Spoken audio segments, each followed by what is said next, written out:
Hello students, welcome to physics world.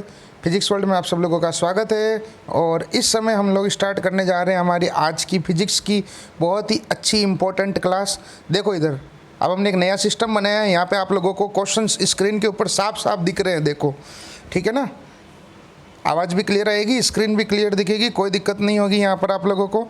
और इस समय मैं आप लोगों को सवाल करवाने जा रहा हूँ हमारे इलेक्ट्रोस्टैटिक्स के चैप्टर नंबर 1 के स्थिर विद्युतिकी वाला जो चैप्टर है ना, उसके सवाल करवा रहा हूँ आपको मैं, ठीक है। तो पहला जो सवाल है हमारे पास में वो ये रहा कि दो एक समान तथा बराबर आवेशों को 3 मीटर की दूरी पर रखने पर उनके मध्य 1.6 न्यूटन का प्रतिकर्षण बल कार्य करता है, तो प्रत्येक आवेश का मान कितना होगा।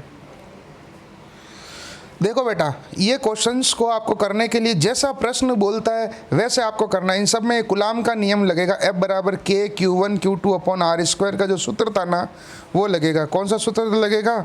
F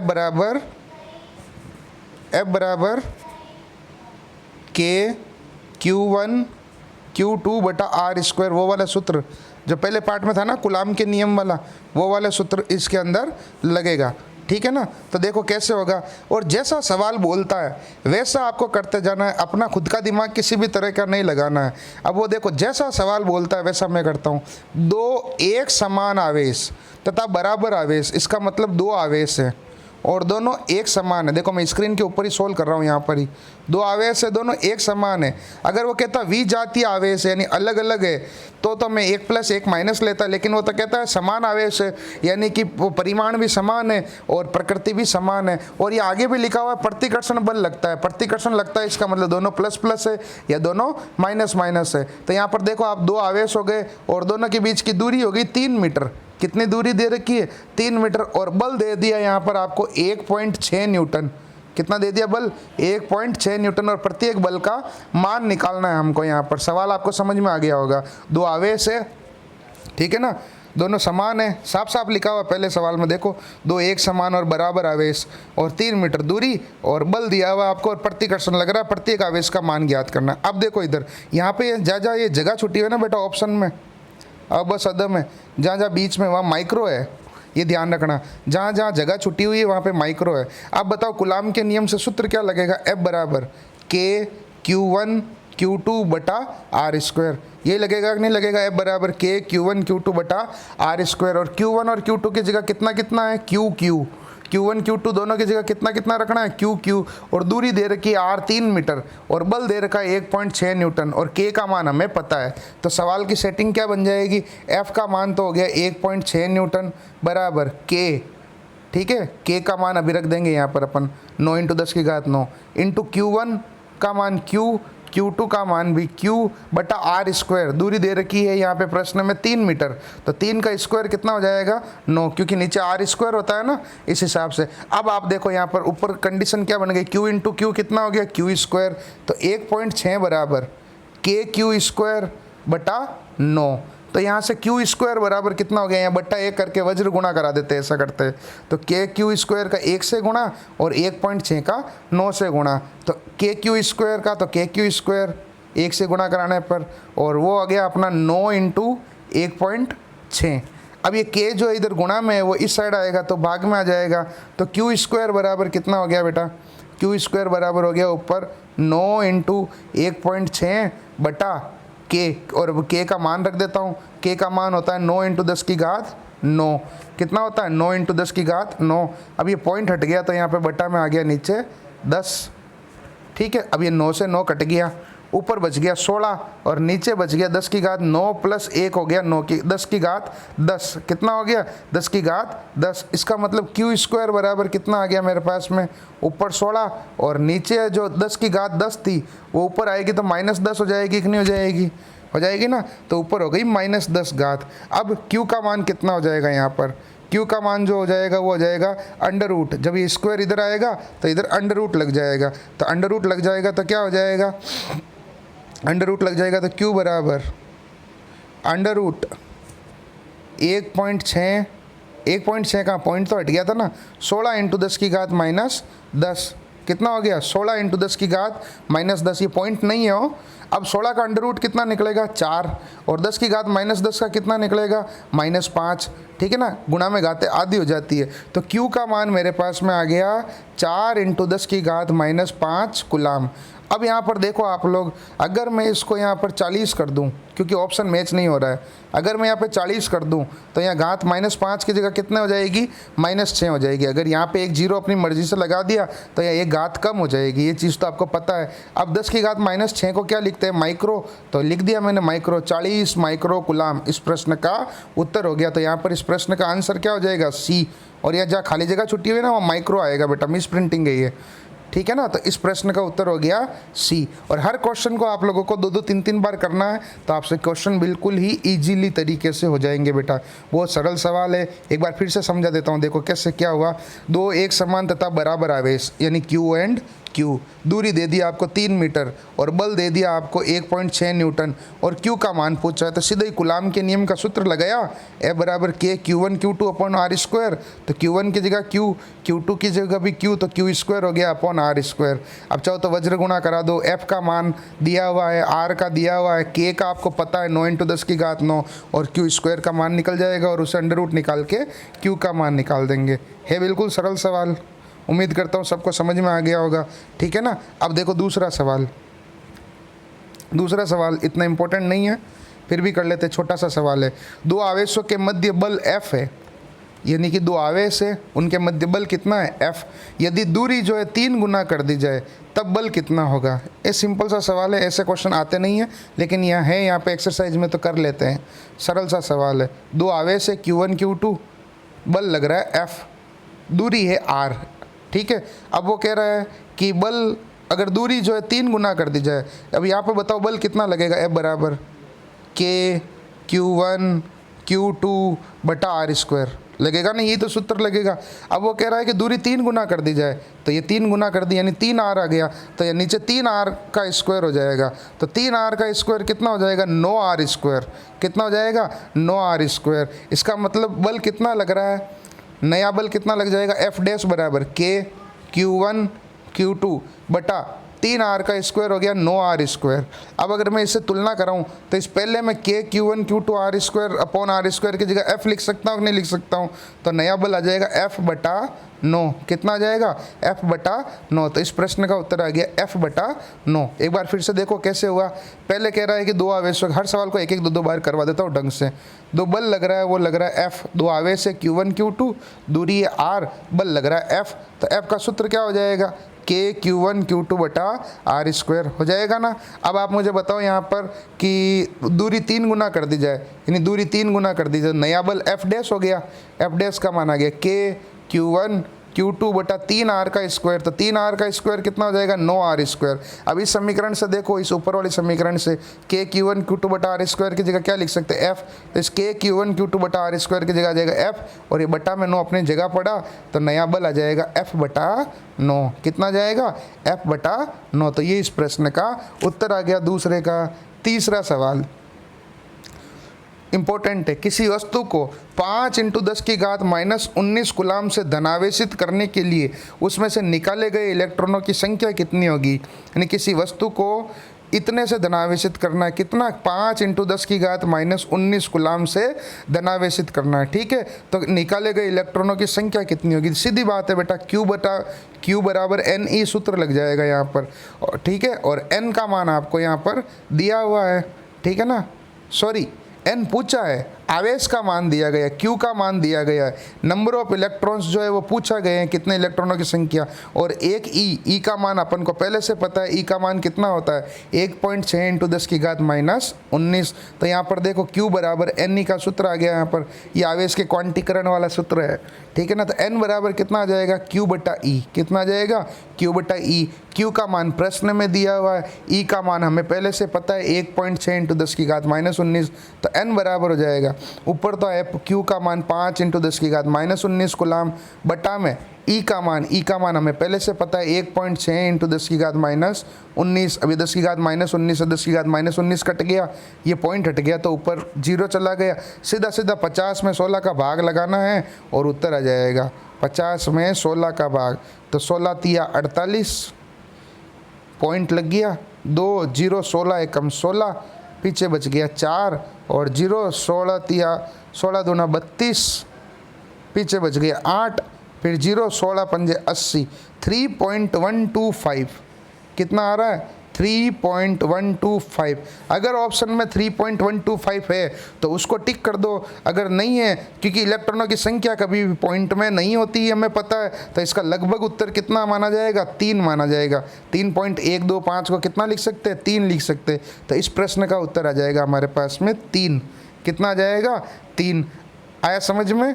अब देखो चौथा सवाल, वेरी वेरी मोस्ट इंपॉर्टेंट सवाल, very very most important, very very most important.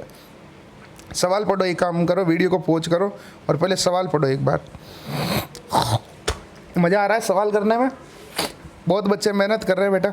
देखो इधर 2 बिंदु आवेश, चौथा सवाल, 2 बिंदु आवेश प्लस 9e और प्लस e परस्पर 16 सेंटीमीटर दूरी पर स्थित हैं। इनको मिलाने वाली रेखा पर मध्य पर एक अन्य आवेश q को कहाँ पे रखा जाए कि साम्य अवस्था की स्थिति आ जाए। क्या पूछा है हमें, साम्य अवस्था की स्थिति। तो जैसा प्रश्न बोलता है वैसा मैं करता जाता हूँ, देखना इधर। और बहुत सरल सवाल है और मोस्ट इंपॉर्टेंट भी IIT और नीट के लिए। देखो कैसे होगा, 2 बिंदु आवेश प्लस 9e और प्लस e और परस्पर कितने दूरी पर स्थित है 16 सेंटीमीटर। इनको मिलाने वाली रेखा पर कोई अन्य आवेश q को कहाँ रखा जाए कि वह साम्य अवस्था में आ जाए। अब देखो इधर मैं सही से कराता हूँ इस सवाल को। एक आवेश तो हो गया प्लस 9e, एक हो गया e, कुल दूरी हो गई बेटा 16 सेंटीमीटर। कितनी हो गई 16 सेंटीमीटर। अब मान लीजिए मैंने यहाँ पर कोई आवेश रखा q, तो यहाँ पर जो है वो दूरी कितनी हो गई x, यहाँ से यहाँ तक, तो यहाँ से यहाँ तक कितनी हो जाएगी 16 माइनस x हो जाएगी। कितनी हो जाएगी 16 माइनस x। क्यों, क्योंकि पूरी कितनी है 16, तो उसमें से ये x कट गया तो ये वाली कितनी बचेगी 16 माइनस x ही तो बचेगी। अब वो कह रहा है साम्य अवस्था में, यानी कि संतुलन की अवस्था में। तो संतुलन की अवस्था में एक बल इधर से निकालूंगा और एक बल इधर से निकालूंगा और दोनों का मान एक समान आना चाहिए। तो एक बार तो बल निकाल देता हूँ मैं इन दोनों के बीच में, 9e और q के बीच में, ठीक है ना, और एक निकाल देता हूँ q और e के बीच में, ठीक है ना। दूरी भी आपको पता है। तो सबसे पहले पहला बल जो लग रहा है वो लग रहा है k, q1 का मान है 9e, q2 का मान है q बटा दूरी है x उसका स्क्वायर, ठीक है, बराबर।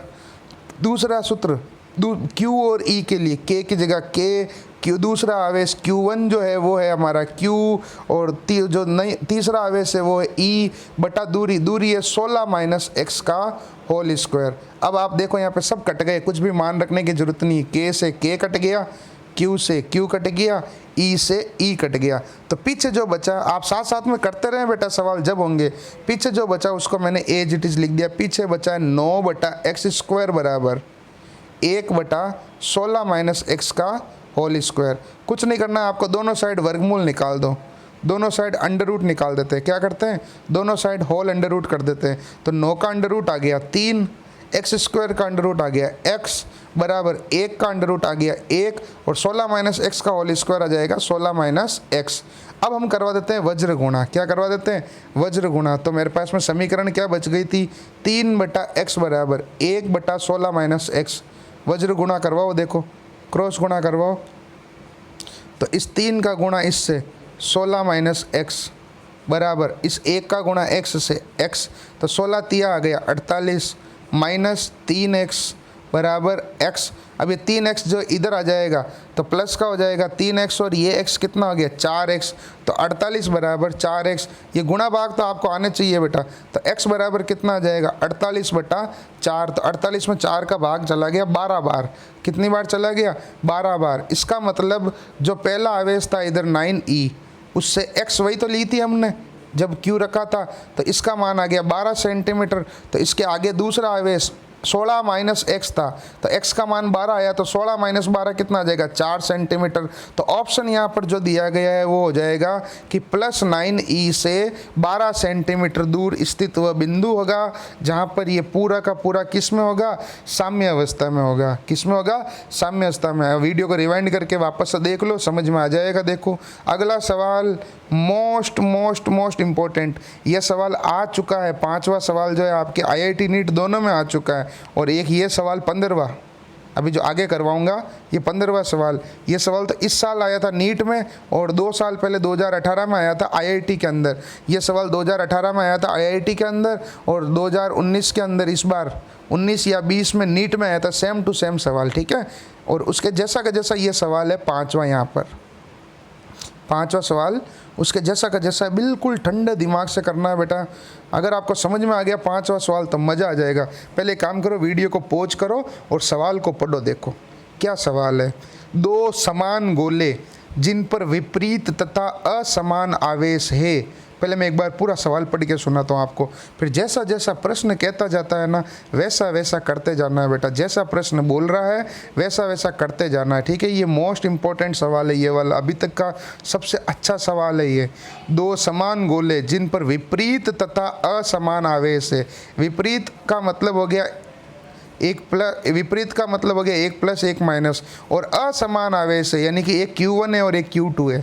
हमें पता नहीं कितना है, अगर समान होता तो Q होता, विपरीत है, इसका मतलब 1 + है और 1 माइनस है, और परस्पर दूरी है 90 सेंटीमीटर। समझ गए। इनको परस्पर स्पर्श कराकर पुनः जब उतनी ही दूरी पर रख दिया जाता है तो वो 0.025 न्यूटन बल से प्रतिकर्षित करने लगते हैं। तो दोनों का अंतिम आवेश कितना होगा। पहले अगर आपकी इच्छा हो तो वीडियो को पॉज करके पहले आप सॉल्व करना चाहो तो आप कर लो, फिर मैं करवा रहा हूँ हाथों हाथ। देखो इधर कैसे होगा, ध्यान से समझना। 2 समान गोले बनाने की जरूरत नहीं है, मैं तो ऐसे ही बना देता हूँ। विपरीत और असमान आवेश, यानी एक Q1 है और एक Q2 है। विपरीत आवेश मतलब 1 + है और 1 माइनस है, ध्यान रखना हो। और इनके बीच दूरी है 90 सेंटीमीटर। कितनी है, 90 सेंटीमीटर। अब एक बार बताओ यहाँ बल कितना लग रहा है। एक तो ध्यान रखना, इस सेंटीमीटर को मीटर में बदलना पड़ेगा। पिछले वाले में क्यों नहीं बदला था, इससे पिछले वाले सवाल में, क्योंकि उसमें हमने तुलना की थी। क्या हुआ था वहाँ पे, तुलना की थी। यहाँ पे बल लग रहा है K, Q1 का मान Q1, Q2 का मान माइनस, तो माइनस आगे लगा दिया, देखो ये रहा, बटा में R², यानी 90 × 10⁻⁻², क्योंकि सेंटीमीटर को मीटर में बदलने के लिए 100 का भाग लगता है। तो कहते 100 का भाग लगाओ या 10⁻² से गुणा कराओ, इसका स्क्वायर। ये बल लग गया, देखो F बराबर -K Q1 Q2 बटा 90 × 10⁻² का होल स्क्वायर। अब वो कह रहा है इनको परस्पर स्पर्श कराकर पुनः वापस उतनी ही दूरी पर रख दिया जाता है। यानी हमने इनको क्या किया, परस्पर स्पर्श करा दिया। क्या करा दिया, स्पर्श। एक बात बताओ, मेरे पास 100 रुपये हैं, आपके पास 200 रुपये हैं, हमने हम दोनों के रुपयों को मिला दिया और आधा आधा कर दिया। तो पहले मेरे पास 100 रुपये थे, आपके पास 200 रुपये थे, तो कुल कितने हो गए, 300 रुपये। अब आधा आधा कर दिया तो दोनों के पास 150 रुपये हो गए। आई बात समझ में। इसी टाइप से पहले आवेश कौन सा था, पहला +Q1, दूसरा कौन सा था, -Q2, दूसरा कौन सा था, -Q2, ठीक है ना। तो अब हमको इनको क्या करना है, यहाँ पर जोड़ के 2 का भाग लगा देना है। तो यानी Q1 + -Q2 बटा 2, इतना आवेश जो है दोनों के अंदर हो जाएगा। यानी कि कितना हो जाएगा, Q1 - Q2 बटा 2। ये हो गया पहला आवेश। पहला आवेश कितना हो जाएगा, Q1 - Q2 बटा 2। दूसरा आवेश कितना हो जाएगा, Q1 - Q2 बटा 2। और दोनों के बीच में दूरी उतनी की उतनी वापस रख दी, कितनी, 90 × 10⁻²। और इसमें प्रतिकर्षण बल दे दिया आपको, और दोनों का अंतिम आवेश जो है वो आपको पूछा है बेटा। कितना पूछा है, दोनों का अंतिम आवेश। अब मैं आपको बता दूं ये एकदम बच्चा सवाल हो गया, क्योंकि इस पूरे को और इस पूरे को मैं एक चीज़ लिख लेता हूँ Q, क्योंकि दोनों समान एक नहीं है भाई, दोनों समान है ना, तो इस पूरे को Q लिख देता हूँ। Q क्या है, Q1 - Q2 बटा 2। इधर भी Q लिख देता हूँ, दोनों समान ही तो है, Q1 - Q2 बटा 2। जब भी ऐसा सवाल देता है परस्पर जोड़कर उतनी दूरी पर, तो दोनों को जोड़ के आधा कर देना। अब ये घट क्यों गया, क्योंकि दूसरा माइनस था। दूरी आपको दे दी है कितनी, उतनी की उतनी मतलब 90 × 10⁻² मीटर, ठीक है। अब और प्रतिकर्षण बल दे दिया आपको 0.075 न्यूटन, और आपको क्या पूछा है, प्रत्येक आवेश का मान पूछा है। अब एक बात बताऊं, पहले वाली लाइन का आपका कोई मतलब ही नहीं रहा, ये तो बिल्कुल सिंपल सवाल हो गया। पहले जो समीकरण बनी ना उसका इसमें कोई काम ही नहीं रहेगा बेटा, डायरेक्ट ही आ जाएगा। यहाँ पे F बराबर K Q1 Q2 बटा R स्क्वायर अगर मैं लगाऊं तो जो जैसा पहले सवाल किया था ना वैसा वैसा सवाल हो जाएगा। तो F बराबर K Q1 Q2 बटा R स्क्वायर, ये सूत्र लगा रहा हूँ मैं। F का मान आपको दिया हुआ है, K का हमें पता है, Q1 की जगह Q, Q2 की जगह Q, और दूरी भी हमें दी हुई है। तो ये तो बिल्कुल सिंपल सवाल हो गया ना। F का मान 0.025 न्यूटन है, 75 नहीं हो, 0.025। K की जगह K रख देते, अभी मान रख देंगे। Q1 की जगह Q, Q2 की जगह Q, तो हो गया Q स्क्वायर। कितना हो गया, Q स्क्वायर बटा दूरी, दूरी है 90 × 10 की घात -2 का स्क्वायर, 90 × 10 की घात -2 का स्क्वायर। अब इसको मैं क्या कर देता हूँ, सोल्व कर देता हूँ। क्या कर देता हूँ, सोल्व कर देता हूँ। सबसे पहले पॉइंट हटा के बट्टा में 100 कर दिया, और ये 25 से 100 कट गया 4 बार, तो इधर तो आ गया मेरे पास में 1/4। कितना आ गया, 1/4। तो 1/4 बराबर 1/4 बराबर K की जगह K Q स्क्वायर बटा 90 × 10 की घात -2 का होल स्क्वायर। यही समीकरण बचेगी कि नहीं बचेगी, आप साथ साथ में करते रहो बेटा। अब इसका करा देता हूँ वज्र गुणा। क्या करवा देता हूँ, वज्र गुणा। तो 4K Q स्क्वायर बराबर 90 × 10 की घात -2 का होल स्क्वायर। मैं इस होल स्क्वायर को क्यों नहीं खोल रहा हूँ, क्योंकि मुझे पता है आगे जाके वापस अंडर रूट आएगा, क्यों फालतू माथाफोड़ी करनी। अब ये जो 4K है वो इधर गुणा में है, वो इधर आएगा तो भाग में आ जाएगा। तो Q स्क्वायर बराबर आ गया मेरे पास में 90 × 10 की घात -2 का होल स्क्वायर। इसलिए आपको कैलकुलेशन बहुत दिमाग लगा के करनी है, फिजिक्स में यही लपड़ा है। क्यों इसको K का मान मैं नहीं रख रहा हूँ, क्यों इसको स्क्वायर नहीं खोल रहा हूँ, क्योंकि मुझको इसको सिंपल तरीके से करना है। नीचे कितना था, 4K स्क्वायर। अब देखो 4K स्क्वायर थोड़ी नहीं था, ओनली 4K था। अब हम लोग क्या कर देते हैं, K का मान रख देते हैं। तो K का मान आ गया यहाँ पर 9 × 10 की घात 9। कितना आ गया, 9 × 10 की घात 9। अब देखो आप लोग मेरे सामने यहाँ पर इधर 9 × 4 कितना हो गया, नीचे 36 हो गया। कितना हो गया, 36। तो Q स्क्वायर बराबर आ गया 90 × 10 की घात -2 का होल स्क्वायर, और बटा में आ रहा है यहाँ पर 36 × 10 की घात 9। अब मैं स्क्वायर रूट निकाल देता हूँ। ये स्क्वायर इधर आएगा तो अंडर रूट लग जाएगा बेटा, और अंडर रूट लग जाएगा तो ये स्क्वायर से अंडर रूट ऊपर वाला तो कट गया, ठीक है ना। 36 का आ जाएगा कितना, 9 चौक 36, 6 आ जाएगा। 36 का वर्गमूल कितना आ जाएगा, 6, और 10 की घात 9 का आ जाएगा। 10 की घात 9 का क्या आ जाएगा, 10 की घात 9 का नहीं आएगा, 10 की घात 9 का डायरेक्ट नहीं आएगा। तो क्या करें, 10 की घात 9 का डायरेक्ट नहीं आएगा तो एक काम ये कर सकते हैं, हाँ ये कर सकते हैं, ये 0 से 1 नीचे वाला उड़ा देते हैं। तो नीचे आ गया 10 की घात 8। कितना आ गया, 10 की घात 8। एक सेकंड रुको, इसको वापस सोल्व करता हूँ मैं, रुको। Q बराबर अंडर रूट, वापस सोल्व करते हैं, 1 मिनट। हाँ, 90 × 10 की घात -2 का स्क्वायर, और बटा में था 36 × 10 की घात 9। ये साला 10 की घात 9 लफड़ा कर रहा है। तो इस 10 की घात 9 को ऐसा करो, ये लिख सकते हैं हम लोग, 10 की घात 9 को क्या लिख सकते हैं, 10 की घात 8 × 10 लिख सकते हैं। कितना लिख सकते हैं, 10 की घात 8 × 10, क्योंकि 10 अंडर रूट नहीं निकलेगा यहाँ पर। 10 की घात 8 का 4 आ जाएगा बाहर, अब निकल जाएगा अंडर रूट। देखो इससे अंडर रूट, स्क्वायर से अंडर रूट कट गया, 36 का आ जाएगा 6, 10 की घात 8 का आ जाएगा 10 की घात 4, और ये बट्टा में 10 पड़ा है अंडर रूट के अंदर, ध्यान रखना हो। तो ये क्या हो जाएगा, Q बराबर, ऊपर तो बच गया 90 × 10 की घात -2, बट्टा में आ गया मेरे पास में, बट्टा में आ गया, क्या था बट्टा में, 6 × 10 की घात 4 और अंडर रूट 10। ये था कि नहीं था, अंडर रूट 10। अब मुझे एक बात बताओ, अब इसको सोल्व कैसे करें आप लोग बताओ। इस 10 की घात 4 को ऊपर भेज देता हूँ तो -4 हो जाएगी, यहाँ से हट गई। चलो ये लफड़ा भी ख़त्म हो गया। और अंडर रूट 10 का भी अभी सॉल्यूशन करता हूँ, देखो बहुत अच्छा सॉल्यूशन करूँगा। इस 6 से काट दो इसको, 2 तिया 6, 3 दूनी 6, और 30 तिया 90, और ये कट गया 15 बार। कितनी बार कट गया, अरे कहाँ चला गया, 15 बार। कितनी बार कट गया, 15 बार। तो याद रखना, ऊपर हो गया 15 × 10 की घात -6, और बट्टा में अंडर रूट 10, 15 × 10 की घात -6, और बटा में √10 कितना है √10। अब एक काम करता हूँ मैं यहाँ पर √10 का ऊपर नीचे गुणा करा देता हूँ, गुणा भाग, ठीक है ना। वैसे ऑप्शन तो मैच हो गया यहाँ पे 1.5 माइक्रो कूलाम, देखते ही पता चल गया।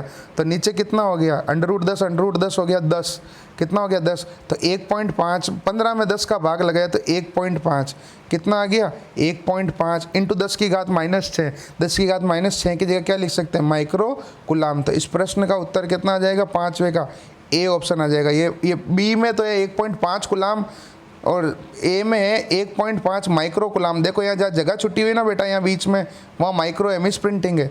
यहाँ डी में भी माइक्रो कूलाम है लेकिन ऑप्शन नहीं दिया हुआ है यहाँ पे, ठीक है। तो इस प्रश्न का उत्तर आ जाएगा 1.5 माइक्रो कूलाम। इस क्वेश्चन को सही से जरूर आप लोग सोल्व करें, ओके। समझ में आ रहा होगा आप लोगों को। कैलकुलेशन इसकी सही करना है, मैंने डायरेक्ट किया थोड़ा सा लास्ट में। ऐसे क्वेश्चंस को आपको 2-2, 3-3 बार करना है बेटा, जब समझ में आएगा। अगला सवाल, छठा सवाल, यदि दो आवेशों के मध्य कांच की प्लेट रख दी जाए तब बल का मान पूर्व की तुलना में कम हो जाएगा। कितना हो जाएगा कम हो जाएगा, क्योंकि F बटा FM बराबर एप्सिलॉन R आता है, ठीक है ना। तो FM बराबर कितना आ जाएगा F बटा एप्सिलॉन R। ये तो पराविद्युतांक है, तो 12वीं क्लास का सवाल है, ये इतना इंपॉर्टेंट नहीं है। यहाँ पे सीधी बात है, भाग लगाओगे तो मान कम हो जाएगा, याद रखना कम हो जाएगा। इस पर न्यूमेरिकल आते हैं, ऐसे सवाल नहीं आते हैं थ्योरी वाले, फिर भी लेकिन हमें आने चाहिए। कई बार छोटा सवाल दे देता है बच्चा सवाल कि ये करो। अगला सवाल 7वां, HCl अणु का द्विध्रुव आघूर्ण इतना है 3.4 इंटू 10 की घात -30 micro coulomb into metre. HCl, ये सवाल करवा रहा हूँ, HCl अणु का द्विध्रुव आघूर्ण 3.4 इंटू 10 की घात -30 कूलाम इंटू मीटर है, उसके आयनों के मध्य दूरी कितनी होगी, ठीक है ना। तो आप सबको पता होगा P बराबर 2AQ एक सूत्र होता है विद्युत द्विध्रुव आघूर्ण का, और 2A जो है वो कुल दूरी होती है, वो आपको पूछी है।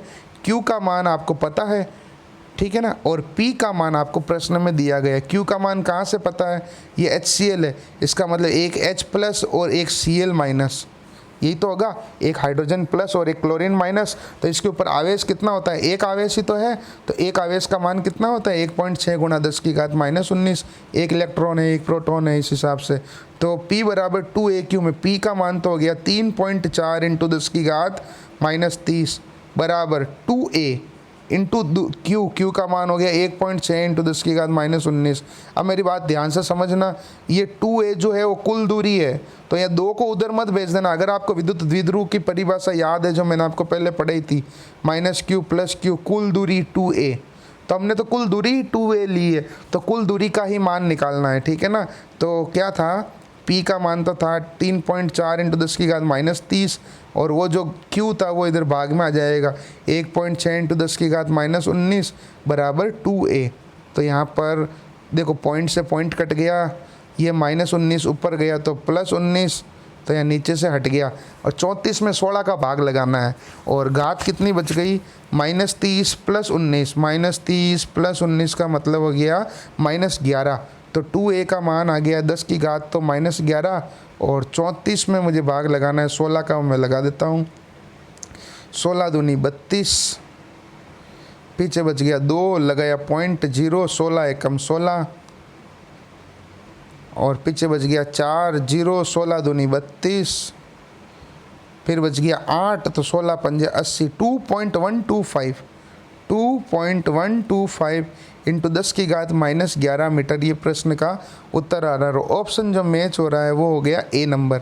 अपन ने पॉइंट के 3 डिजिट तक पूरा किया, इसने डायरेक्ट कर दिया, एक पॉइंट के बाद में संख्या कम कर दी, कोई फ़र्क नहीं पड़ता है। उम्मीद करता हूँ सबको समझ में आ रहे होंगे बेटा सवाल, ओके। अगला सवाल 8वां सवाल,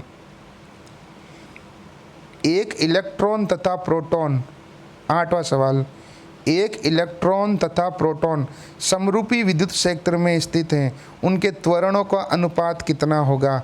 मोस्ट इम्पोर्टेंट सवाल, एक इलेक्ट्रॉन और प्रोटॉन समरूप विद्युतीय क्षेत्र में स्थित हैं, तो उनके त्वरणों का अनुपात कितना होगा। हमें त्वरण का अनुपात पूछा है, तो यहाँ पर समरूप विद्युत क्षेत्र है, तो E का सूत्र क्या होता है F बटा Q, और F की जगह मैं क्या लिख सकता हूँ MA। अरे लिख सकता हूँ नहीं लिख सकता हूँ, तो E का नया सूत्र हो गया MA बटा Q। तो एक बार लगा दो प्रोटॉन के लिए और एक बार इलेक्ट्रॉन के लिए। तो इलेक्ट्रॉन के लिए ई ई ई आ जाएगा और प्रोटॉन के लिए यहाँ पे पी पी पी आ जाएगा। और किसका मान समान है? विद्युत क्षेत्र का मान समान है। तो पहले मैं इलेक्ट्रॉन के लिए निकालता हूँ। ई बराबर क्या था सूत्र? एम ए बटा क्यू। और क्या किसका मान पूछा? त्वरणों का अनुपात पूछा है। तो ये त्वरण हो गया ए, तो पहले ए का मान निकाल देता हूँ, बटा एक करके वज्र गुणा करा देता हूँ। तो एम ए बराबर क्यू ई। तो यहाँ पे देखो वज्र गुणा करवाओ, देखो एम ए बराबर क्यू ई। तो ए बराबर कितना आ जाएगा? क्यू ई बटा एम। कितना आ जाएगा? क्यू ई बटा एम। तो ये सूत्र लगेगा यहाँ पर, ए बराबर क्यू ई बटा एम। तो पहले त्वरण किसके लिए निकाल रहा हूँ? पहले नाम दिया इलेक्ट्रॉन का, तो इलेक्ट्रॉन के लिए बराबर क्यू की जगह क्यू ई बटा एम। अब बताओ आवेश कितना होता है इलेक्ट्रॉन का? ई। विद्युत क्षेत्र वो समान है, इसलिए ई कुछ लिखने की जरूरत नहीं है। m जो है वो भी किसका होगा? इलेक्ट्रॉन का हो गया। इसको दे देंगे समीकरण नंबर 1। इसी टाइप से त्वरण निकाल रहा हूँ प्रोटॉन के लिए। तब द्रव्य आवेश किसका आएगा? प्रोटॉन का। विद्युत क्षेत्र समान है, इसलिए कुछ भी लिखने की जरूरत नहीं है, बटा mp। ठीक है ना, प्रोटॉन का द्रव्यमान। अब इसका भाग लगाओ, इस समीकरण 1 में समीकरण 2 का भाग लगाओ, तो ए ई बटा ए पी। इधर देखो ई कट जाएगा और क्या कट जाएगा? आवेश भी दोनों का समान होता है, क्यू ई क्यू पी दोनों कट जाएगा और ये एम पी ऊपर चला जाएगा। यानी कि त्वरण जो आएगा किसका? इलेक्ट्रॉन का। और त्वरण जो आएगा प्रोटॉन का, वो आ जाएगा हमारे द्रव्यमान ऊपर आ जाएगा प्रोटॉन और इधर आ जाएगा इलेक्ट्रॉन। वो उधर ए पहले को चौथे से गुणा, दूसरे को तीसरे से गुणा कराने पर। यानी कि इस प्रश्न का उत्तर हो जाएगा 8वें का बी। क्या हो जाएगा 8वें का आंसर? बी ऑप्शन हो जाएगा यहाँ पर। मज़ा आ रहा है आप लोगों को सवाल करने में? हर क्वेश्चन को 2-2 बार करें बेटा। 9th क्वेश्चन पिछले 35 सालों में कम से कम 15 बार ये सवाल आ चुका है। ये मतलब इसके जैसा आ चुका है, ये का मतलब इसके जैसा आ चुका है। ध्यान रखना, वीडियो को पहले पॉज करो, क्वेश्चन पढ़ो, वीडियो को पॉज करो, अच्छे तरीके से प्रश्न पढ़ो, देखो कैसे होगा क्या होगा, समझो सवाल को। किसी वर्ग के चारों कोनों पर समान परिमाण के सजातीय आवेश स्थित हैं। यदि किसी एक आवेश के कारण वर्ग के केंद्र पर विद्युत क्षेत्र की तीव्रता E हो तो वर्ग के केंद्र पर परिणामी विद्युत क्षेत्र की तीव्रता कितनी होगी? इतना लंबा चौड़ा सवाल है, टेंशन मत करो, शून्य उत्तर आएगा, डायरेक्ट याद रखना। कैसे मैं आपको बताता हूँ। कोई भी त्रिभुज है, कोई वर्ग है, कोई घन है, कोई घनाभ है, कैसी भी आकृति है, अगर केंद्र पर आपको पहले पार्ट से कोई सवाल पूछता है तो पहले पार्ट से 2 ही सवाल पूछेगा, के तो बल पूछेगा और के फिर विद्युत क्षेत्र पूछेगा और दोनों का ही मान शून्य आएगा। ये याद रखने की ट्रिक है, ऐसा होता नहीं हो, ये सिर्फ याद रखने की ट्रिक है। अगर कोई त्रिभुज है, कोई वर्ग है, कोई आयत है, घन है, घनाभ है, वृत्त है, कुछ भी है, अगर उसके केंद्र पर आपको कुछ भी पूछता है, सतह पर नहीं हो या कोणों पे कहीं पूछ लिया तो लफड़ा हो जाएगा, केंद्र पर, और वो भी क्या पूछता है? केवल विद्युत क्षेत्र और केवल बल। अगर यहाँ विभव पूछा है तो शून्य नहीं होगा, विभव पूछा है तो शून्य नहीं होगा, आपको केवल बल और विद्युत क्षेत्र पूछता है तो शून्य होगा। तो हमें पूरा सवाल करने की जरूरत ही नहीं है, डायरेक्ट ऑप्शन हो जाएगा शून्य। और ऐसे सवाल क्या है कि वर्ग है, चारों कोनों पे समान परिमाण के सजातीय आवेश है, ये रहे, केंद्र पर एक के कारण जो विद्युत क्षेत्र की तीव्रता है वो ई है, तो ऐसे ऐसे ई ई ई ई, और ये सब समान परिमाण विपरीत दिशा हो जाएंगी और निरस्त हो जाएंगे और सदिश योग के नियमानुसार शून्य हो जाएंगे। हमें डायरेक्ट याद रखना है, इसका उत्तर कितना आएगा? शून्य। 10वां सवाल, ये भी इतना इम्पोर्टेंट नहीं है, पहले आता था ये नीट में, IIT में, लेकिन अब नहीं आता है, लेकिन फिर भी हमें करना है बेटा, क्योंकि इजी सवाल हमें कई बार फंसा देते हैं। सवाल कह रहे एक विद्युत द्विध्रुव को समरूप विद्युत क्षेत्र में रखने पर उस पर क्या लगेगा? तो मैं आपको बता देता हूँ, अगर विद्युत द्विध्रुव को समरूप विद्युत क्षेत्र में रखा है तो उस पर केवल और केवल बल आघूर्ण लगेगा, याद रखना। अगर एक विद्युत द्विध्रुव को समरूप विद्युत क्षेत्र में रखा है तो उस पर केवल और केवल क्या लगेगा? बल आघूर्ण लगेगा। क्या लगेगा? बल आघूर्ण लगेगा। लेकिन अगर आपने उसको असमरूप विद्युत क्षेत्र में रख दिया कहाँ पर रख दिया, असमरूप या असमान विद्युत क्षेत्र में रख दिया, तो उस पर बल भी लगेगा और बल आघूर्ण भी लगेगा। यानी कि इस प्रश्न के ऊपर 4 सवाल हो गए, इस प्रश्न के ऊपर 4 सवाल हो गए। पहला तो यही, एक विद्युत द्विध्रुव को समरूप विद्युत क्षेत्र में रखने पर उस पर क्या लगेगा, बल आघूर्ण लगेगा, टॉर्क लगेगा, बल आघूर्ण, ओनली फॉर बल आघूर्ण लगेगा, बल का मान 0 होगा, नेट बल का मान 0 होगा। विद्युत द्विध्रुव पर भी नेट आवेश का मान भी 0 होता है, ठीक है ना। और अगर इसी सवाल को यहाँ समरूप की जगह असमरूप कर दे तो इस प्रश्न का उत्तर हो जाएगा सी। क्या हो जाएगा, स, बल भी लगेगा और बल आघूर्ण भी लगेंगे, दोनों लगेंगे। आई बात समझ में। अगर समरूप विद्युत क्षेत्र है, अगर विद्युत क्षेत्र समरूप है तो विद्युत द्विध्रुव पर केवल और केवल क्या लगेगा, बल आघूर्ण लगेगा। क्या लगेगा, बल आघूर्ण। और अगर इसी कंडीशन में समरूप विद्युत क्षेत्र है और विद्युत द्विध्रुव है और उसके ऊपर आपको कुल बल पूछा है, परिणामी बल पूछा है, तो परिणामी बल का मान 0 होगा। कितना होगा, परिणामी बल का मान 0 होगा। और उस पर केवल और केवल क्या लगेगा, बल आघूर्ण लगेगा। लेकिन किंतु परंतु बट इस समरूप विद्युत क्षेत्र की जगह असमरूप विद्युत क्षेत्र दिया हुआ है। अगर इस समरूप विद्युत क्षेत्र की जगह क्या दिया हुआ है, असमरूप विद्युत क्षेत्र, ठीक है ना, तो उस पर बल भी लगेगा और बल आघूर्ण भी लगेगा। क्लियर हो गई होगी बात। 11वां सवाल, विद्युत क्षेत्र में विद्युत द्विध्रुव पर बल आघूर्ण का मान अधिकतम होने के लिए P तथा E के मध्य कोण कितना होना चाहिए। सवाल ये कह रहा है कि विद्युत क्षेत्र में विद्युत द्विध्रुव पर बल आघूर्ण का मान अधिकतम होने के लिए वेक्टर P और वेक्टर E के मध्य कोण कितना होना चाहिए। ये तो ऑप्शन अ लिखा हुआ हो, यहाँ पे जो मिस प्रिंटिंग है, ध्यान रखना। क्या सवाल है, विद्युत क्षेत्र में किसी विद्युत द्विध्रुव पर बल आघूर्ण का मान अधिकतम होने के लिए वेक्टर P और वेक्टर E के मध्य कोण कितना होना चाहिए। तो मैं आपको बता देता हूँ, वेक्टर P और वेक्टर E के मध्य कोण के लिए बल आघूर्ण का जो सूत्र है वो आपको याद होना चाहिए। बल आघूर्ण का जो सूत्र होता है वो होता है P क्रॉस E। क्या होता है, P क्रॉस E। और A क्रॉस B को हम क्या लिख सकते हैं, AB साइन थीटा लिख सकते हैं ना। तो यहाँ पे टॉर्क का सूत्र हो गया PE साइन थीटा। क्या सूत्र हो गया, PE साइन थीटा। क्या हो गया, PE साइन थीटा। अब यहाँ पर आप लोग देख के बता दो मुझे कि थीटा का क्या मान होगा कि अधिकतम मान आ जाए, यानी कि साइन थीटा 1 हो जाए, ताकि ये बल आघूर्ण का मान अधिकतम आ गया PE। कितना होता है बल आघूर्ण का अधिकतम मान PE, तो थीटा का क्या मान रखोगे, साइन थीटा हट जाए। दिखती बात है, छोटे बच्चे को भी पता है थीटा का मान 90 डिग्री होगा, क्योंकि साइन 90 डिग्री का मान कितना होता है, 1 होता है। कितना होता है, 1 होता है। यानी कि साइन 90 का मान 1 होने पर यहाँ बल आघूर्ण का मान अधिकतम हो जाएगा। यानी कि समरूप विद्युत क्षेत्र के अंदर ये जो हमारा विद्युत द्विध्रुव रखा गया है, वो विद्युत क्षेत्र और ये जो विद्युत द्विध्रुव आघूर्ण है, दोनों परस्पर कैसे होने चाहिए, लंबवत होने चाहिए, जब जाकर बल आघूर्ण का मान अधिकतम होगा यहाँ पर। तो यहाँ पर इस प्रश्न का उत्तर हो जाएगा 90 डिग्री। कितना हो जाएगा, 90 डिग्री। अगला प्रश्न 12वां, एक इलेक्ट्रॉन व प्रोटॉन 1 एंगस्ट्रॉम दूरी पर स्थित है, निकाय का विद्युत द्विध्रुव आघूर्ण का मान ज्ञात कीजिए। बिल्कुल सरल सवाल है, बच्चा सवाल है। P बराबर 2AQ और आवेश का मान कितना हो गया, एक इलेक्ट्रॉन एक प्रोटॉन के लिए 1.6 गुणा 10 की घात माइनस 19 कूलाम। अरे कितना हो जाएगा, 1.6 गुणा 10 की घात माइनस 19 कूलाम। और कुल दूरी जो है वो आपको दे रखी 2A, 1 एंगस्ट्रॉम। तो एंगस्ट्रॉम को मीटर में कैसे बदलते हैं, 10 की घात माइनस 10 से गुणा करा देते हैं तो मीटर में बदल जाता है एंगस्ट्रॉम। और P का मान हमको पूछा है, तो P बराबर 2AQ। तो 2A का मान है 1 एंगस्ट्रॉम, एंगस्ट्रॉम को मीटर में बदला 10 की घात माइनस 10 इंटू आवेश का मान 1.6 गुणा 10 की घात माइनस 19। तो यहाँ पर P का मान कितना आ जाएगा, 1.6 इंटू 10 की घात माइनस 19 और माइनस 10 कितना हो गया, माइनस 29।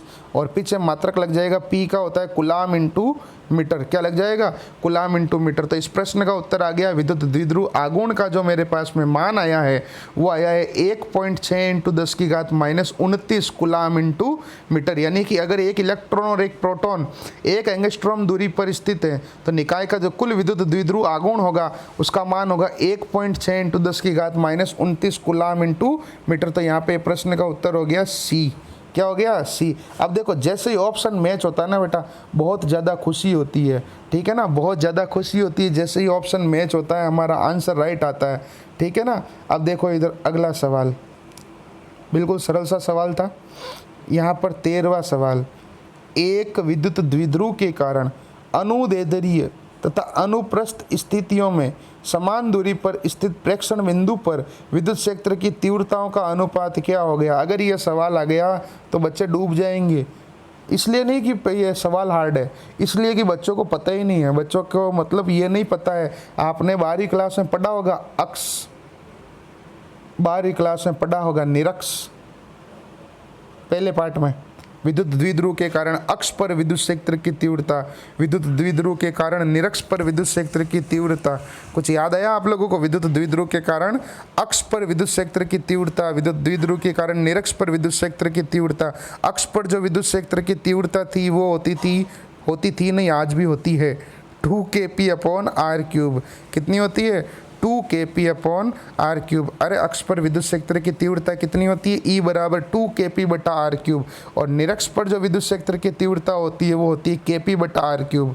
कितनी होती है? kp/r³। अब मैं आपको बता देता हूँ कि जो अनुदैर्ध्य स्थिति जो शब्द दिया गया है इसका दूसरा नाम है अक्ष। क्या नाम है? अक्षीय स्थिति। तो ये चीज़ आपको आनी चाहिए तो सवाल हो जाएगा, नहीं तो नहीं होगा। और ये जो दूसरा नाम लिखा हुआ अनुप्रस्थ स्थिति, क्या लिखा हुआ है? अनुप्रस्थ स्थिति। इसका मतलब होता है निरक्ष। और इस निरक्ष का ही एक नाम और है, इस निरक्ष का एक नाम और है, वो है हमारा विषुवत रेखा या विषुवत तल। क्या नाम है? विषुवत रेखा, विषुवत तल, इक्वेटर बोलते हैं इसको। समझ गए? तब मुझे बता दो अनुदैर्ध्य स्थिति का दूसरा नाम क्या हो गया? अनुदैर्ध्य स्थिति का दूसरा नाम हो गया हमारे पास में, अनुदैर्ध्य स्थिति का नाम अक्ष, ठीक है ना। और अनुप्रस्थ स्थिति का नाम हो गया निरक्ष या फिर विषुवत रेखा। तो अनुदैर्ध्य स्थिति पर हो गया 2 kp/r³, और ये हो गया E1, और E2 निरक्ष पर या अनुप्रस्थ स्थिति पर kp/r³। लगाओ भाग, r³ से r³ कट गया, k से k कट गया और p से p कट गया। तो पीछे E1/E2 का मान कितना आ गया? डायरेक्ट 2/1, यानी कि 2:1। तो इस प्रश्न का उत्तर जो हो गया बेटा वो हो गया 2:1। कितना हो गया? 2:1। उम्मीद करता हूँ आपको मज़ा आ रहा होगा।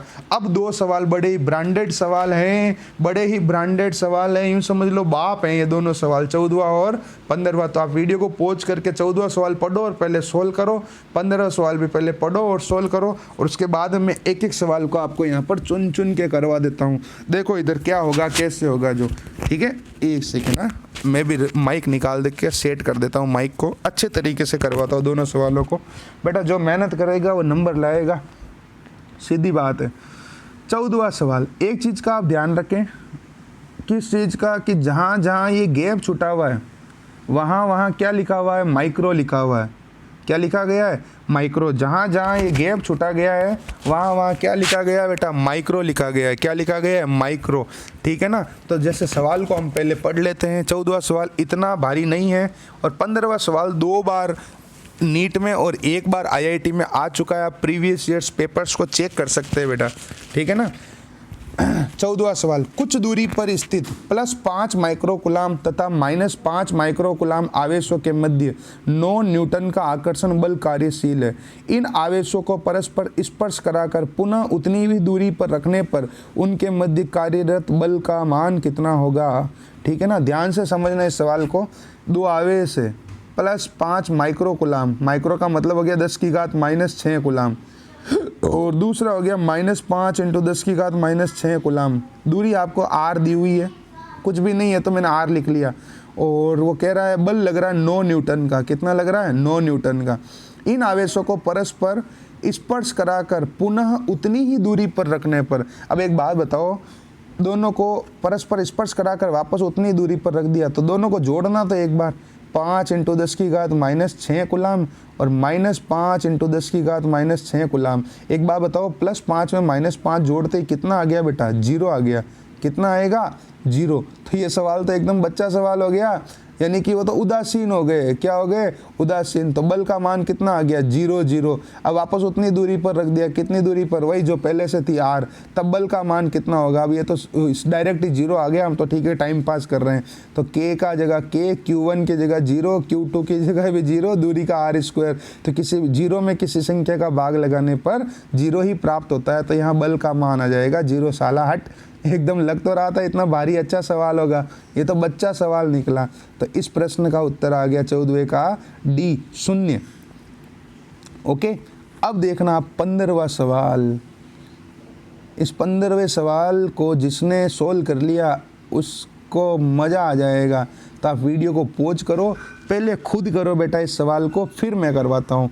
फिलहाल तो मैं एक सवाल पढ़ता हूँ और पूरे को आपको खुद करना है बेटा। उसके बाद में मतलब सारे सवालों को अभी मैंने करवा दिया ना, तो उसके बाद में खुद भी करने हैं इनको सवालों को, ध्यान रखना, ठीक है। सवाल कह रहा है 2 परिमाण में समान विजातीय आवेश परस्पर कुछ दूरी पर रखे हैं, उनके मध्य F न्यूटन बल कार्यरत है। यदि एक वस्तु के आवेश का 75% दूसरे वस्तु को स्थानांतरित कर दिया जाए, तब उनके मध्य बल पूर्व का कितना गुना हो जाएगा। और यहाँ 75 की जगह कर दिया था 25, यानी मान बदल दिया था। और यही सवाल इस साल नीट में आया हुआ है, सवाल सेम टू सेम, कुछ भी चेंजेस नहीं है।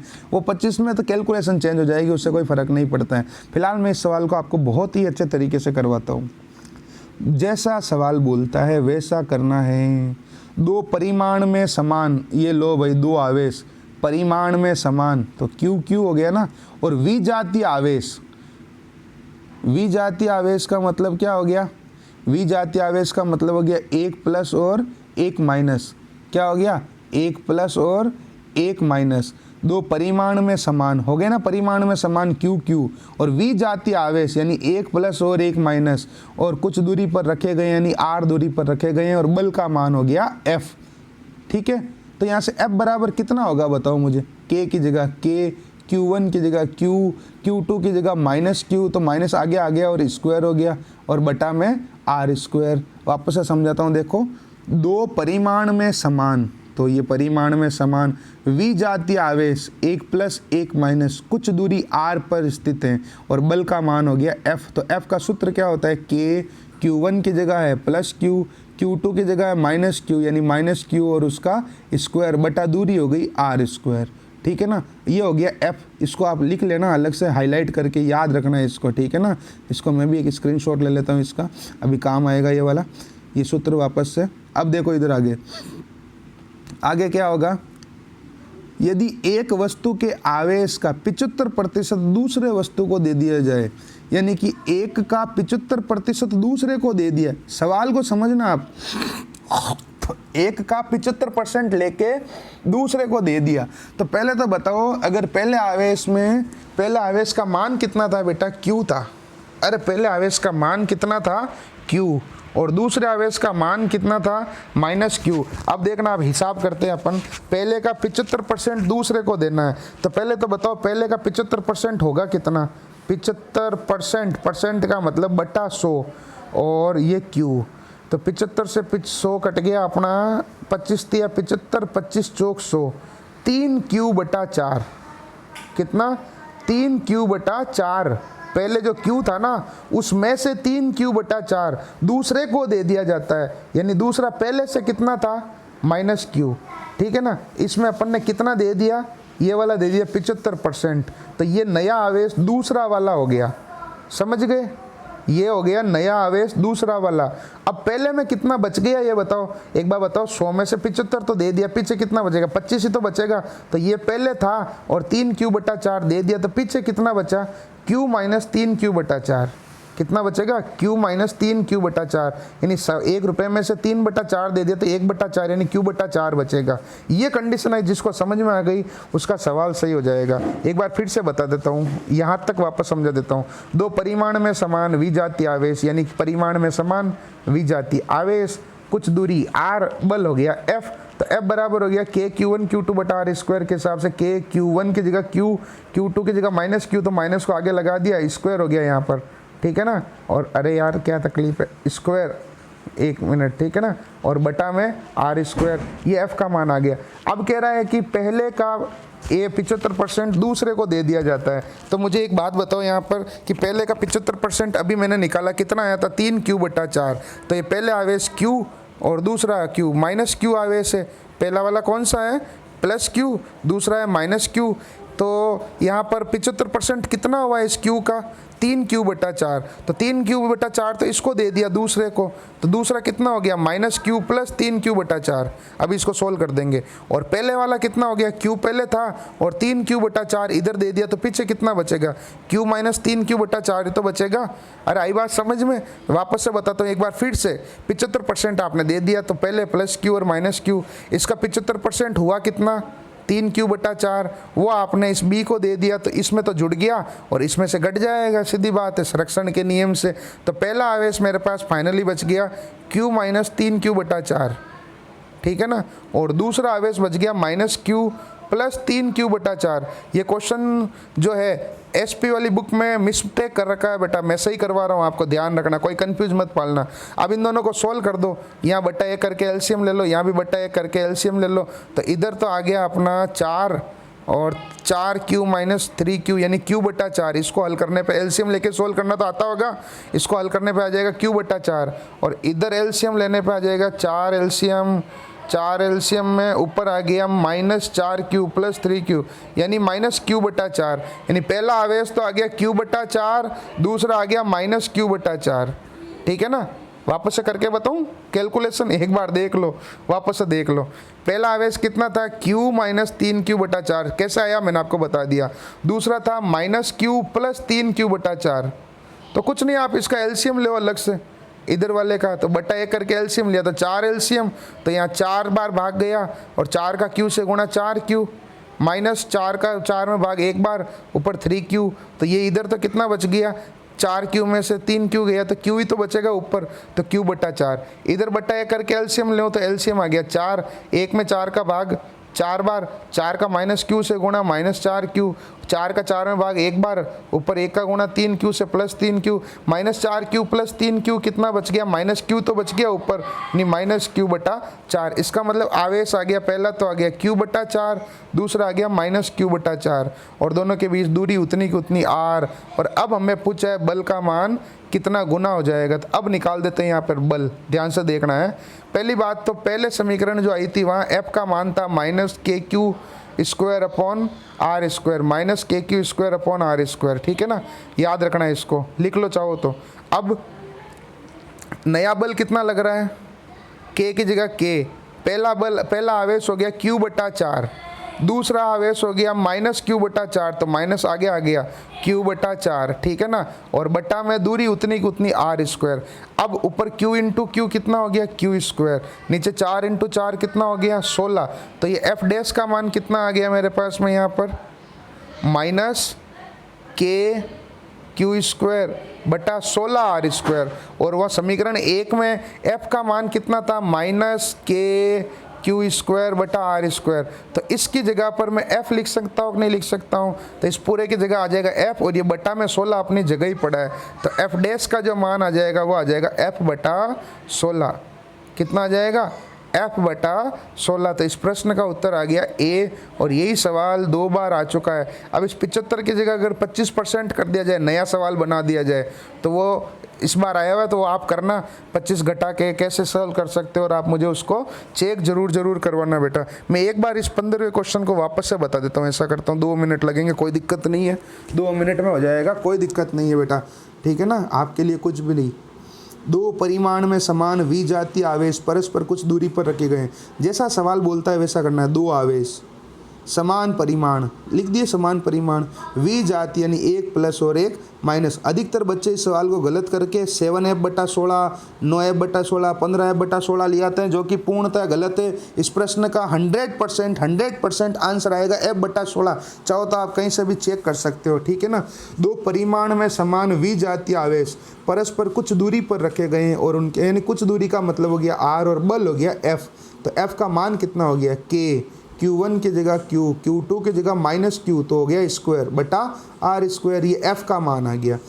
और आया समझ में, F बराबर के क्यू वन क्यू टू बटा आर स्क्वायर का सूत्र लगाया मैंने यहाँ पर, F बराबर के क्यू वन क्यू टू बटा आर स्क्वायर। अब वो कह रहा है यदि एक वस्तु के आवेश का 75% दूसरे को स्थानांतरित कर दिया जाता है तो दूसरे पर बल कितना कितना गुना हो जाएगा दूसरी स्थिति में। तो 75%, पहले पे आवेश कितना था प्लस क्यू, दूसरे पे कितना था माइनस क्यू। पहले पे आवेश कितना था प्लस क्यू, दूसरे पे था माइनस क्यू। तो प्लस क्यू का 75% हुआ कितना पहले तो 75% कैसे निकालते हैं, 75 बटा 100, परसेंट का मतलब बटा 100। तो 25 दिया 75, 25 चौक 100, तो 3 क्यू बटा 4 भाग कितना, इस प्लस क्यू और माइनस क्यू में इस प्लस क्यू का कितना भाग जा रहा है 3 क्यू बटा 4, वो बी को दे रहे हैं। तो यानी कि यहाँ पर बी में तो जुड़ जाएगा और इस पहले वाले में घट जाएगा। आई बात समझ में भाई वही बात है, मेरे पास में 100 रुपये हैं, आपके पास 500 रुपये हैं, तो मैं अपना आधा हिस्सा आपको दे रहा हूँ, तो मेरा आधा हिस्सा हुआ कितना 50 रुपये, वो आपको दे दिए तो आप में जुड़ गए और मुझ में से घट गए, सीधी बात है। अब बटा 1 करके ले लिया मैंने एलसीएम, तो इधर एलसीएम आ गया 4। तो अब यहाँ पर देखो 1 का 4 से गुणा 4 4 में 1 का भाग 4 बार, और क्यू 4 से क्यू का गुणा 4Q। एलसीएम लेना तो आता होगा, 4 का 4 में 1 बार 3Q। तो इधर तो आ गया Q बटा 4, कितना आ गया Q बटा 4। ऐसे कैसे, इधर कितना आएगा, इधर आएगा मेरे पास में माइनस Q बटा 1 प्लस 3Q बटा 4। अगर प्लस माइनस की गलती कर दी तो ऑप्शन गलत हो जाएगा। अगर ये वी जाती हटा देता तो कुछ और होता सवाल, समझ गए ना, यानी एक वर्ड हटाती गड़बड़ हो जाता है। तो यहाँ पर एलसीएम आ गया 4, ऊपर हो गया माइनस 4Q और प्लस 3Q, यानी माइनस Q बटा 4। यानी कि पहला आवेश आ गया मेरे पास Q बटा 4, दूसरा आ गया माइनस Q बटा 4, दूरी उतनी की उतनी R, और बल पूछा है तो बल का सूत्र लगा देता हूँ कूलाम के नियम से, के Q1 Q2 बटा आर स्क्वायर। तो के की जगह के Q1 की जगह है Q बटा 4, Q2 इसको F डैश लिख लेते हैं, नया आवेश नया बल है ना इसलिए, और Q2 की जगह माइनस, तो माइनस आगे लगा दिया, ये रहा Q2 का मान Q बटा 4 और इंटू आर स्क्वायर अपॉन में आर स्क्वायर। तो अब बता दो मुझे यहाँ पर Q ऊपर कितना हो गया minus K Q square upon R square, और नीचे 16 अपनी जगह ही पड़ा है। तो F डैश का मान कितना आ गया बेटा, minus K Q square upon 16 R square. अब आपने पहली वाली समीकरण से देखा होगा इसका मान कितना था, माइनस के क्यू स्क्वायर बटा are square, minus K Q square बटा आर स्क्वायर का जो मान था वो F था, कितना था F। तो यहाँ पर F डैश बराबर हो जाएगा F बटा 16, कितना हो जाएगा F बटा 16। तो ये 15 सवाल मैंने आपको करा दी, और इस क्वेश्चन का जो आंसर मैच हो जाएगा वो हो जाएगा ऑप्शन नंबर ए। कितना हो गया ऑप्शन नंबर ए। अगर आपको ऐसे ऐसे बहुत सारे क्वेश्चंस करने हैं और कंप्लीट कोर्स ज्वाइन करने हैं तो आप इन व्हाट्सएप नंबर के ऊपर मैसेज कर सकते हो, कॉल कर सकते हो, ठीक है ना, 8875919545, 8875919545। और बेटा आपने तैयारी बहुत अच्छे से करें। देखो एक बार वापस से मैं आपको 15 के 15 सवाल दिखा देता हूँ, 15 के 15 सवाल दिखा देता हूँ, और आप लोग इनका स्क्रीनशॉट लेते जाओ, ठीक है ना। हर सवाल को मैं 10 सेकंड के लिए रोकता हूँ, ऐसा करता हूँ, स्क्रीनशॉट लेते जाओ, आप सोल्व कर दो। इसका PDF चाहिए तो भी मुझे मैसेज कर देना, मिल जाएगा आपको, ठीक है ना। पहला सवाल 10 सेकंड के लिए रोक के रखता हूँ, एक बार सारे क्वेश्चंस वापस से दिखा देता हूँ आप लोगों को, ठीक है। और सारे क्वेश्चंस आप लोग सोल्व करते जाओ अच्छे तरीके से, और जो ना है, और जहाँ जहाँ बीच में जगह छुट्टी हुई ना बेटा, यहाँ पे यहाँ माइक्रो है, हो बताया मैंने अभी स्टार्टिंग में, जहाँ जहाँ जगह छुट्टी हुई वहाँ पे माइक्रो है, ठीक है। दूसरा सवाल और तीसरा सवाल देख लो, आराम से रोक के रखिए स्क्रीन को, स्क्रीनशॉट ले लो, बढ़िया, ठीक है। आराम से क्वेश्चंस करने हैं बेटा, जितनी ज़्यादा आप मेहनत करोगे, क्योंकि बिना मेहनत के कुछ नहीं है। अभी हमारे भारत के अंदर शिक्षा का जो स्तर है वो लगातार गिरता जा रहा है, क्योंकि एग्ज़ाम रद्द हो गए हैं, बच्चों को भरपूर परसेंटेज मिल रहे हैं, उस कारण से बच्चे पढ़ाई में थोड़ा सा रुचि कम ले रहे हैं।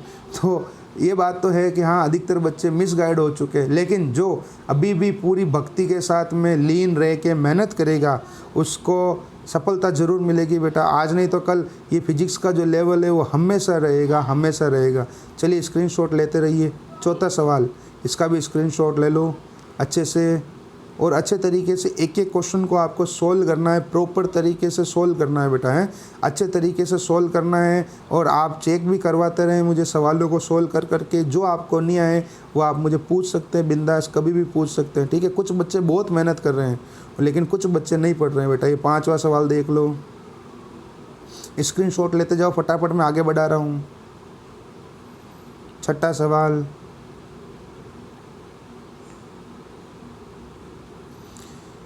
अब नेक्स्ट सवाल,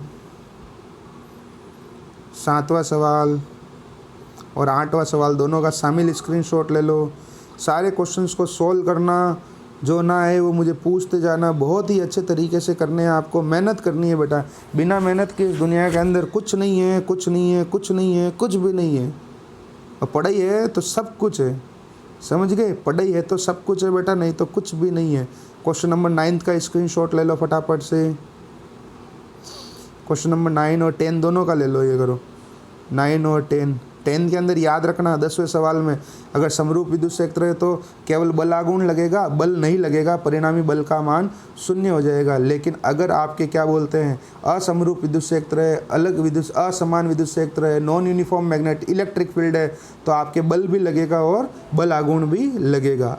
11वां सवाल, अधिकतम कब होना चाहिए 90 डिग्री पे? ये ऑप्शन अ है, यहाँ पे करेक्शन है। इसका आंसर तो डी है 90 डिग्री, वो तो वहाँ पे करेक्शन था, मिस्टेक हो गई इसलिए मैंने हटा दिया यहाँ से। ठीक है, स्क्रीनशॉट लेते रहना बेटा। 12वें सवाल का भी स्क्रीनशॉट ले लो, फटाफट स्क्रीनशॉट लेते जाओ। 12वां सवाल, अगला सवाल 13वां, स्क्रीनशॉट लेते रहो अच्छे तरीके से।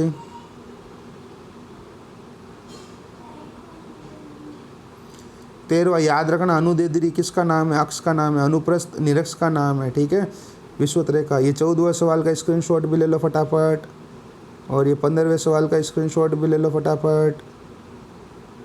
14वें का वापस से ले लो, सही से स्क्रीनशॉट आया नहीं होगा। यहाँ बीच बीच में जहाँ जगह छुट्टी है माइक्रो लिखा हुआ है यहाँ पे, और यहाँ पे ध्यान रखना हो। और ये 15वें सवाल का स्क्रीनशॉट भी ले लो फटाफट।